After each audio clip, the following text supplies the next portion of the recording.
Je vais avoir besoin d'un élastique comme ça ici. Pas nécessairement un élastique avec clip, ça peut être également un élastique circulaire long ou même un manche à balai pourrait faire le travail. Donc, ce que je veux, c'est venir créer une légère tension comme ça ici pour avoir les bras, on va dire à peu près plus larges que les épaules, mais ça dépend vraiment du niveau de mobilité.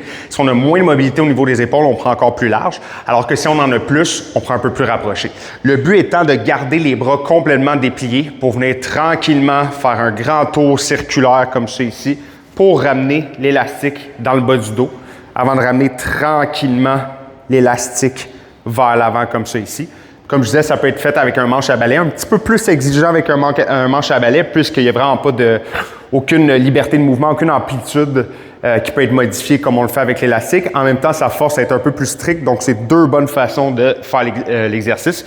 Comme on peut voir, je prends vraiment mon temps pour faire le grand geste circulaire. Il n'y a pas de course, là, c'est très lentement pour sentir peut-être une toute petite résistance au niveau des épaules entre la transition devant, derrière le corps, évidemment sans arriver dans un état de douleur ou d'inconfort.